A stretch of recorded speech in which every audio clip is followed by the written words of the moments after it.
So the first thing on our list of 10, I'm going to give the first three in this video. But the first thing is, and I got this data from AARP, and they got the data from the FBI on the 10 signs of a love scam, the top 10 signs. And I'm going to connect this with the top 10 signs that Donald Trump is a love scammer. I'm going to connect the two, that he's creating the same thing, doing the same thing. And the first thing is they go from 0 to 60 fast. That's, I call it love bombing. They profess love too quickly.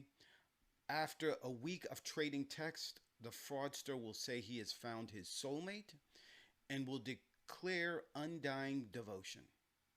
So how does that connect to our friend Mr. Trump? I think Donald Trump does this in a certain way. And the way he does it is not so much saying that he loves you, although he does say that.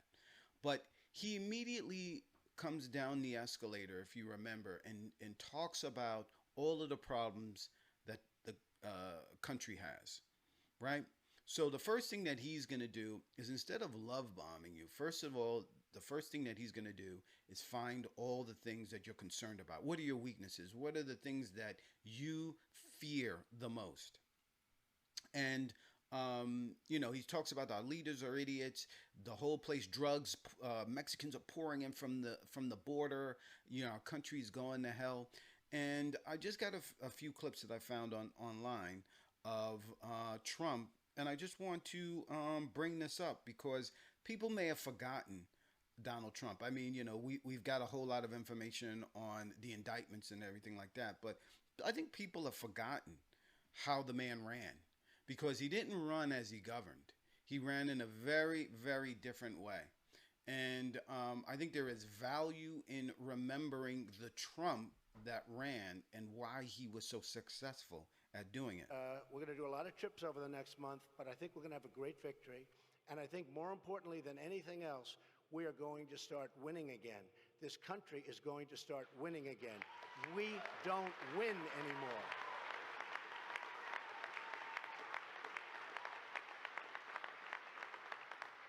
We don't win with our military. We can't beat ISIS. We're going to knock the hell out of them. We don't win. We don't win a trade. China, everybody. Japan, Mexico, Vietnam, India, name the country. Anybody we do business with beats us. We don't win a trade. We're going to win a trade. We're going to make our country rich again. We're going to make our country great again. And we need the rich in order to make the great. I'm sorry to tell you. All right. I'm going to just pause it there. That was almost done anyway. But that's the beginning of it. I mean, I'm going to show another one, but let's remember that Donald Trump came in and talked about winning again. You're a disaffected person. You're lonely. You're seeing this country in what you view going to hell. And you see people, sitting back, in your view, doing nothing, sitting back, not, they don't seem to care about what you care about, what your issues are. And you got a guy like Donald Trump, and he comes back and he says, you're going to win again. You're going to be this country is going to be a rock star again. We're going to win like we've never won before. Con man, but also, that's not just a con. That's a very specific type of message. It is about, because, let's be clear. No Republican had ever prior to this talked about America in a negative way. Remember, they used to chastise liberals for calling it and calling out America and saying that there's a problem. They said, go back to where you came from. If you don't like this country, leave. This is a guy who came out and immediately talked about how bad the country is doing. We're going to have strong, incredible borders, and people are going to come into our country, but they're going to come into our country legally. They're going to come in legally.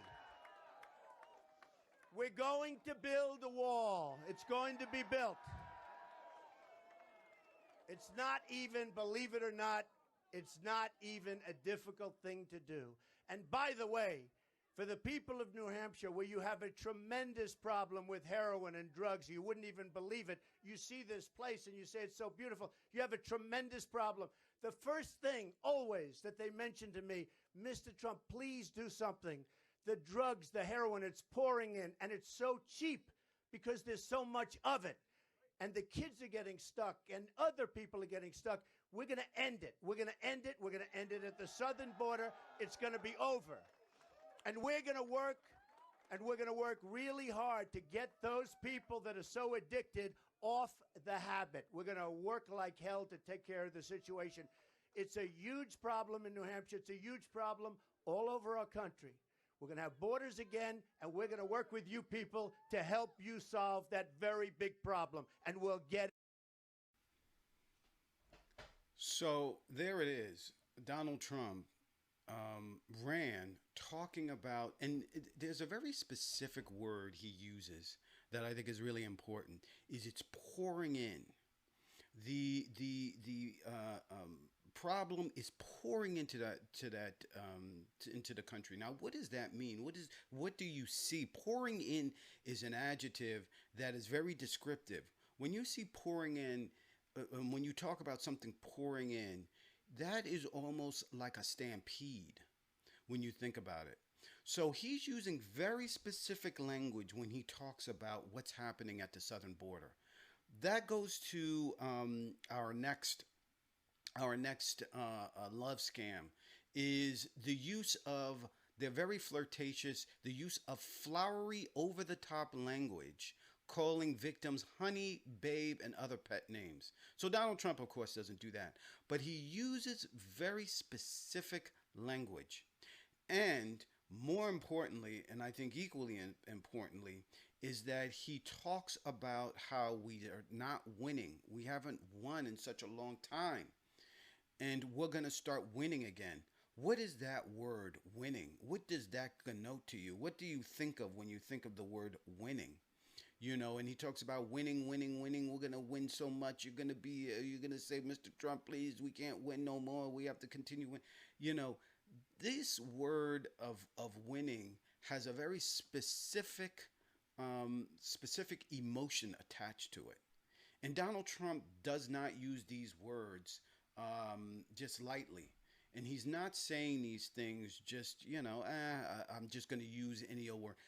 Specific. This is a very specific word. This is another one, Guardian News here. This is from another, again, this is during the campaign, his first campaign when he won. I think this was in Albany, New York. And I'm not going to play the whole thing, but just a portion of it. I've just received a call from Secretary Clinton. Okay, so this is his acceptance speech, or this is him, accepting the fact that he has won the presidency. So this is election night. In great movement, made up of millions of hardworking men and women who love their country and want a better, brighter future for themselves and for their family.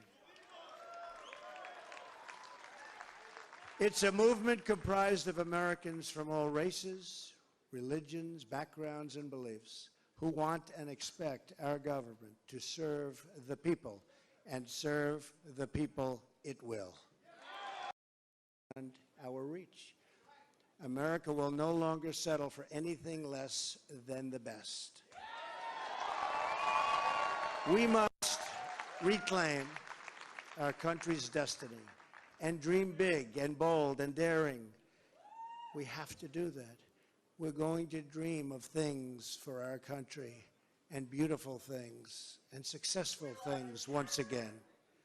I want to tell the world community that while we will always put America's interests first, we will deal fairly with everyone, all people and all other nations. We will seek. Now, match that with the rhetoric, with the truth of how he governed. Did he treat everybody fairly? Did he treat everybody equally? Or did he target countries like China, like Mexico? So that's part of the scam. The flowery language, the attempt to ingratiate himself, to use language that will suck you in. He talks about in this video, even in the previous video, the drug problem and how we're going to get those people off of drugs. We're going to turn things around for these folks. New Hampshire, by the way, not in that last video, but the video before that, New Hampshire had a huge drug problem. And I mean, you know, this is not a place that is the inner cities of Detroit or of the Bronx or Brooklyn or any of these. This is like, you know, primarily white America. West Virginia had a huge problem with drugs. Again, primarily white America dealing with drugs. So he's speaking fully and totally to the to most of white America, most of Republicanville. Let me go to the third, and they're convincing liars. That is, the love scammer is a convincing liar. Or they cast themselves as an amazing businessman at work in a foreign country. They cook up these stories. Remember in the video, the Dr. Phil video, this guy has cut his hands almost clean off, and he needs this money for the to have his hand to buy a machine to have his hand fixed. You know, this is the kind of stuff that Donald Trump, I mean, if there's one thing that he was known for specifically, it was the whole idea of him just making up stuff, just lying. Remember, he was going to build the wall and Mexico was going to pay for it. But, you know, he goes into these stories, and I'm going to try and pull it up and see if I can find it. But there was a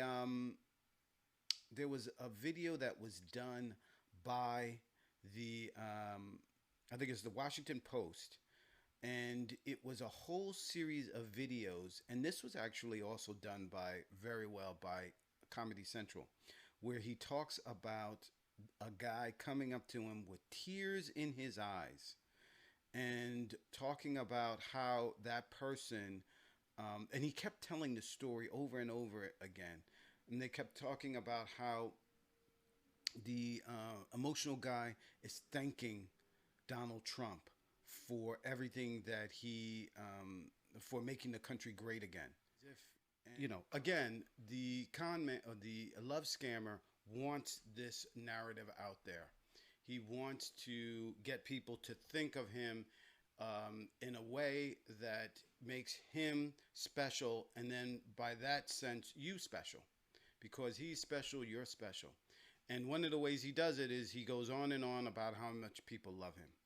You know, I'm not a big crier, and you know, not somebody that goes around crying a lot. Wouldn't I look bad if I was crying? How would you guys feel about Trump would cry? How would China feel if I walked in crying because I couldn't make the right deal? You know, I have so many people. I was just walking up, and every time it happens. When I came in backstage, it happens all the time. It happens every time. A very, very powerful guy, big, strong guy. He was a strong, tough guy. Strong, tough cookie. Big, strong guy. And he's crying with tears coming down in his face. Said, "Thank you, Mr. President, for saving our country." This happens all the time. Thank you, sir, for saving our country. And he was crying. And I'm telling you, he was crying. I don't think this guy cried when he was a baby. In fact, I looked at him and I said, I wouldn't want to fight these guys. Well, they were strong, tough men and women. And half of them were crying. A big, strong guy grabbed me. And he was almost crying. Half of them had tears coming down their face. Of the 9, 8 of them were crying. They were crying. I mean, there were like 8 or 9 of them, and only one wasn't. And I said, "What's your problem?" And I don't cry. Very tough, very strong, very powerful men. They were crying, actually, and they were crying with happiness. One person came in and actually just broke down and started crying. You know, there's something very special about this place. I mean, I won't tell you who, but the biggest, from the biggest companies, and they walk into the Oval Office and they start crying. The person came into the Oval Office and started to cry. This is a tough person. Crying Chuck. Remember, he was crying. He was trying so hard that actually they weren't tears, it was sweat. When Jimmy Swaggart cried, it was nothing compared to Da Nang Richard. You remember the tears from the fake news media when it was obvious that we were going to win. These people are very fair. They're crying. You see, they were crying. One. tears flowing down their face. There it is, folks. Do something. Hey, it's Wesley Lowry of the Washington Post here. Make sure to subscribe to our... Subscribe to the Washington Post. Donald Trump talking about the crying people, cry. What is that about? It's all a show. It's all a performance. But that's part of what the scammer does, is they cast themselves as so amazing. They create an illusion about themselves as incredibly successful, incredibly amazing. And you know, for you to help them and for you to be in their lives, in their orbit, that makes you special, right? That's part of what the love scam is about. That's part of what Donald Trump is about. That was number 3 in how Donald Trump is a Nigerian love scammer. Thank you for watching this video. If you enjoyed it, please visit me at stream.vtip.me. You'll find this video there. You can also, if you so choose, and want more information here or want to communicate to the show, check out our Mastodon. And you can reach me at mastodon.vtip.me/@Eric. And of course, if you would like to support the show, because I am incredibly awesome and you find this content incredibly awesome, you can go to our PayPal right there. There is at this link itself a link to the actual PayPal donation page. I can't quite figure out. I have no idea why they do it this way, guys, with regard to that PayPal link. I have to figure that all out. But anyway, this is starting a series in September. This will become a live stream that will be on YouTube and Stream Me. That's stream.vtip.me. I hope you'll join me, and we will do more breaking news, more videos like this, and then other stuff, because this gets kind of boring after a while. Until then, thank you again, and I'll see you on the next one.